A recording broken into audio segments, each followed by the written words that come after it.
सुयोधन, पांडवन के वनवास अज्ञातवास के काल बीत गई। अज्ञातवास के दौरान विराट राजा के स्थान में मंत्री रहल धर्मराज, मृत प्रशिक्षक बृहनल्ला बन के अर्जुन, रसोईया बन के भीम, गजशाला अश्वशाला में नकुल और सहदेव रहल रहे, और उ द्रौपदी अंतःपुर में दासी बन के रहत रहे। किंतु उनकर 13 वर्ष हमके स्मरण कर विष उगलत बीतल हुई। अज्ञातवास समाप्ति के अंतिम दिन सूर्यास्त के समय तोरे पितामह के ही पांडवन के पता चल गई रहे। सूचना अगर पहले मिलल होत तो उनकरा फिर से 12 साल अरण्यवास और 1 वर्ष अज्ञातवास में भेज सकत रहनी हम। कहीं कुरुक्षेत्र युद्ध के पूर्वाभास तो ना। भ्राता लोग, हमरा पे अभिमान करके कौरवन के पास राजदूत बन के जाए के कहताड़ा। हम तैयार बानी। अनहोनी के टाले खातिर अपन सारा शक्ति के प्रयोग करब।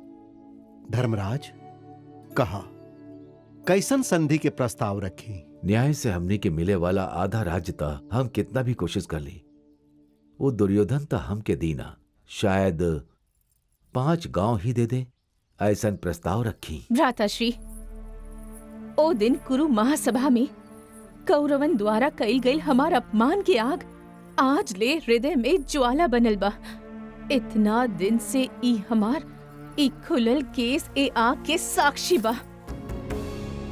हमार पति हमार प्रतिज्ञा पूरा करे वाला वीर योद्धा बाड़े हम सोचनी, लेकिन अभी अपन पौरुष के माटी में मिला के खाली बातन में लागल बाड़े।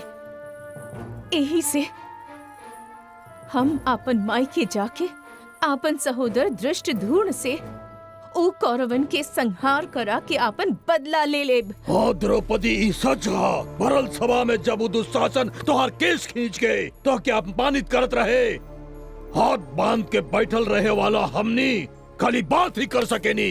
भीम, शांत हो जा। शांति? हमनी के प्रतिष्ठा पूरा भइल खाली एगो भ्रांति हा। भीम, शांति शांति। जाई माधव जाई, अग्रज जैसन शांति मंत्र के पठन कैल हमनी के विधि लिखित बा। जाई माधव, खाली 5 गांव ही दया भीख में मांग के दुर्योधन से हमनी के संधि करा दी। जाई। अर्थात 5 गांव ही उपयुक्त बा, यह सबके राय बा? ना, हमार राय ना, ये हमरे अग्रज के राय बा। अच्छा अच्छा। अर्जुन, आपन संदेश बतावा। हमार भाग ना दिए तो फिर वो दुर्योधन हो कि भीम के भुजा के हिस्सा। राज्य भार भ्राताश्री के भाग में हमरे भाग्य हो कि समस्त सैन्य बल ऐसा चुनौती देनी। बोल दी हम आधा। ठीक बा, सब कुछ तनी भार डाल के ही कहा।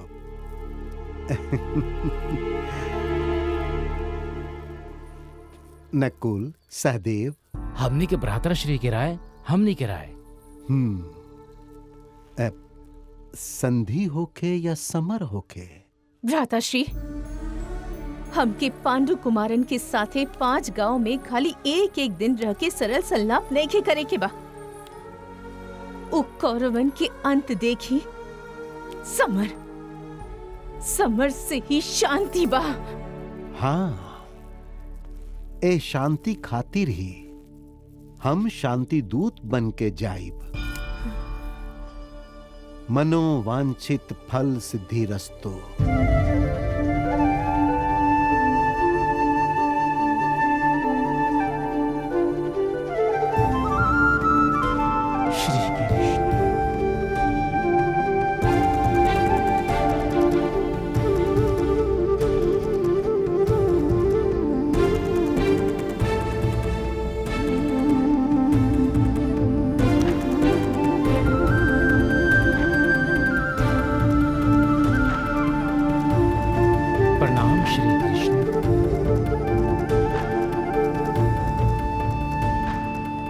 ए सभा के पांडवन के शांति दूत कृष्ण के प्रणाम बा।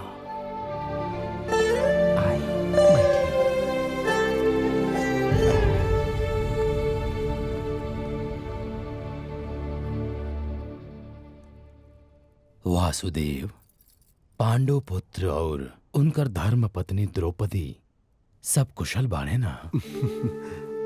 आपके आशीर्वाद से सब कुशल बा मामा श्री।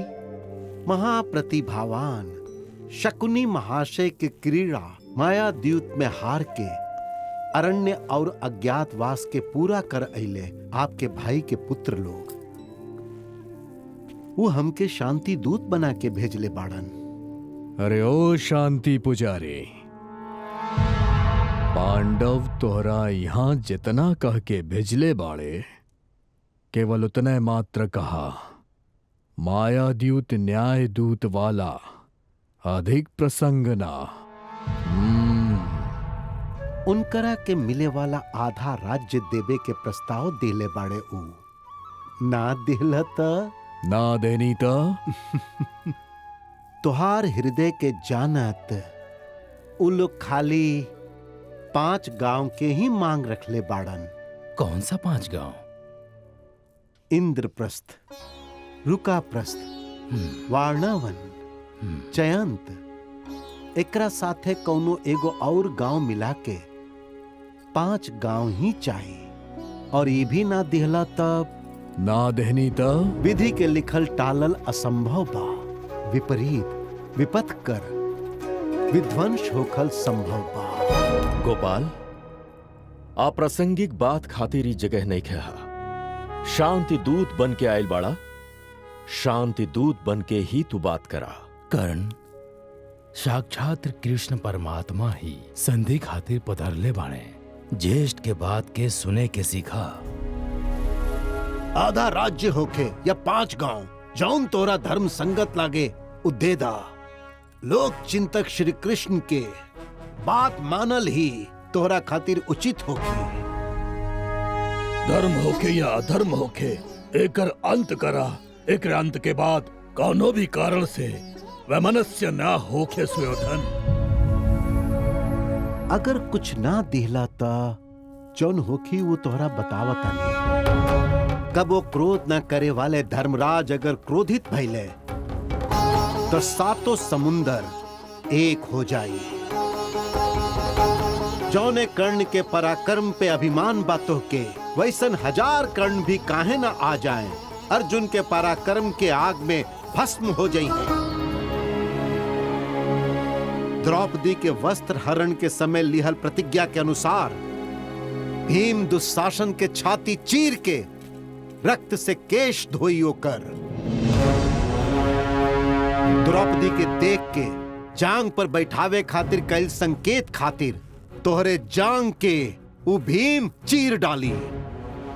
अगर ये सब ना चाही तो संधि कर ला। ए शांति पुजारी,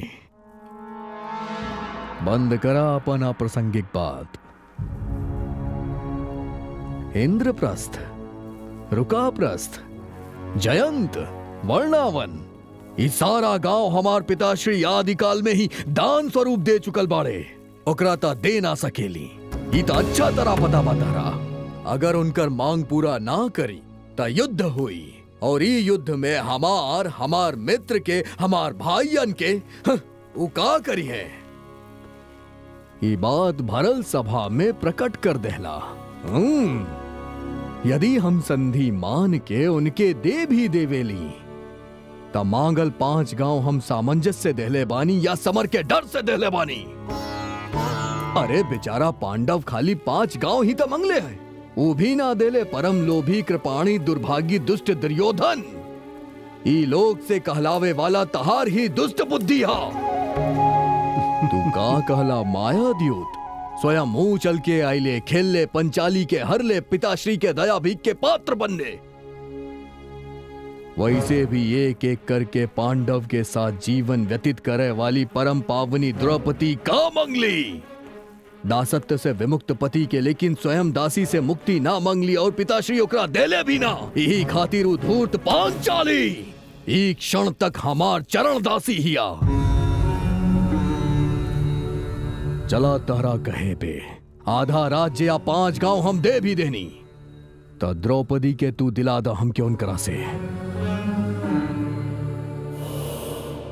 हमरा ओर से शांति पुजारी बन के दिलाईबा का।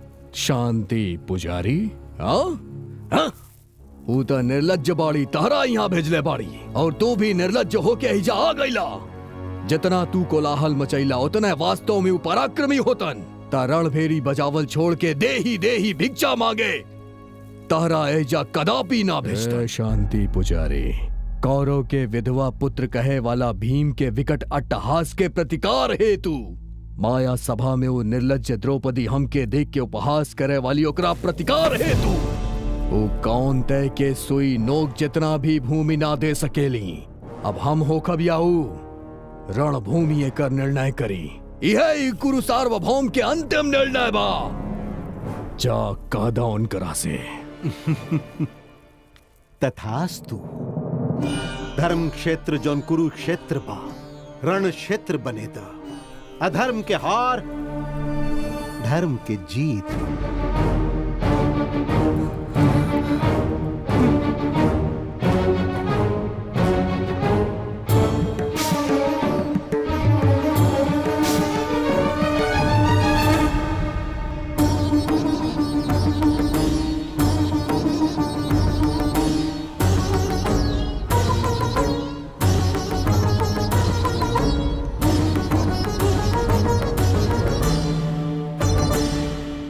अंगराज दुशासन मामा शकुनी समर खातिर तैयार रही।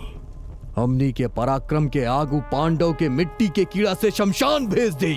गदाधर योद्धा हमार परम मित्र, तोहरा इच्छा के हम पूरा करब। प्रलय कारक अग्नि के ज्वाला बन के युद्ध में बिजली जैसन बरसब हम।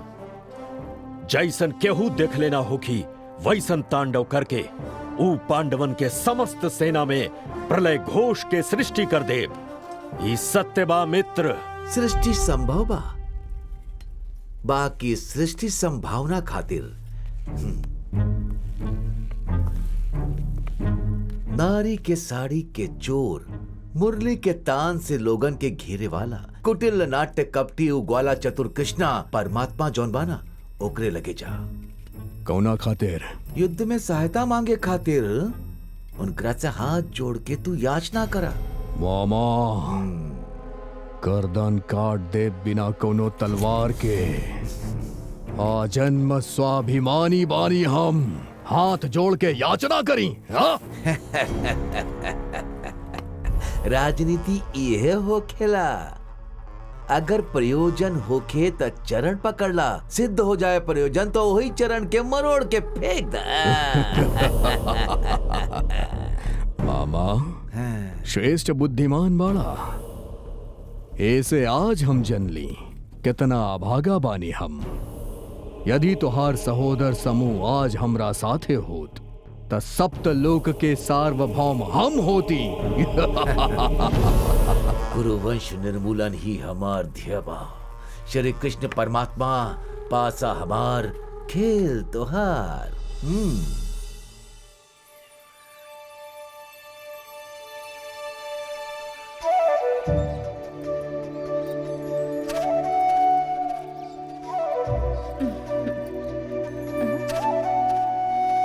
स्वामी,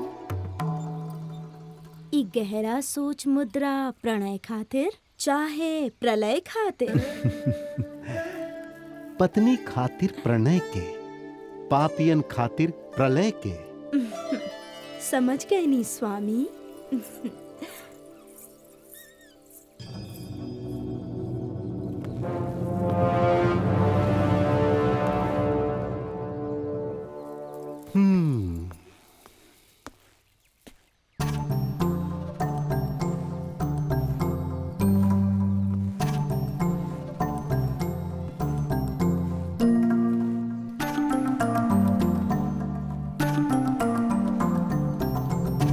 सच्चा निंद्रा में सूतल बाड़े या कपट करा तारे, जौन भी होके कार्य साधन खातिर प्रतीक्षा कैल राजतंत्र हा।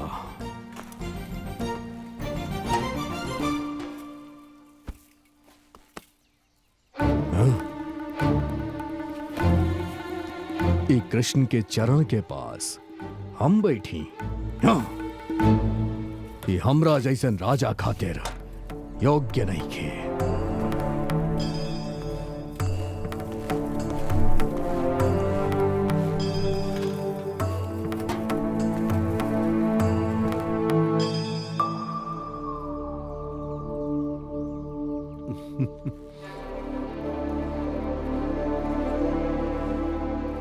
ओहो, कुंती इंद्र कुमार, ई व्रहनला के चाल के देख के हमके घृणा आवेला।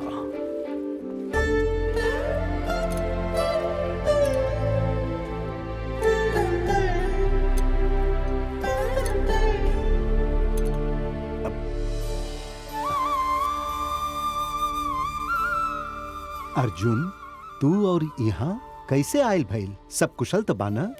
आपके अनुग्रह से सब कुशल ही बा माधव। अभई सपना में दुर्योधन के देखनी, लेकिन जैसे ही नींद खुलल देखनी तो सामने तू बाड़ा। हाँ, ई सपना है या सच? दुर्योधन, कब आइला तू? आवे के कारण बतावा। सुना कृष्ण, कार्य हेतु सर्वप्रथम हम यहाँ आयल बानी। आगे होखे वाला कौरव पांडव संग्राम खातिर तहार समर्थन हमके चाहिए। काहे कि तू हमार चाची कुंती देवी के कुल से बाड़ा ना। सोचनी तहरा से पूछ ले। कुल और गोत्र के ना सहे वाला कुरु सार्वभौम के कुल गोत्र के ही बात कइल भविष्य में होखे वाला राजनीति के पूर्वाभास है। हम दोनों के सहायता करब। हमार यादव सैन्य बल एक और हम एक और, लेकिन पहले चुने के अधिकार राजाधिराज सर्व स्वतंत्र सार्वभौम तुहार ना हा, भाई के आश्रय में रहे वाला अर्जुन के हा। कपटी नाट्य चतुर सूत्रधार। माधव, मांगे से पहले ये सोच ला, हम कौनो भी ओर रही युद्ध में शस्त्र ना उठाई। आवश्यकता पड़ल त सुझाव दे देव, परंतु युद्ध कबो न करब। माधव, समस्त सैन्य बल उनकरा और ही रहे दी। आप अकेले ही हमने खातिर पर्याप्त बानी माधव। कृष्ण, हमके उ मिल गईल जौन हम चाहत रहनी। चला तानी। जेकरा जौन मिले के बा ओकरा उहे मिलेला।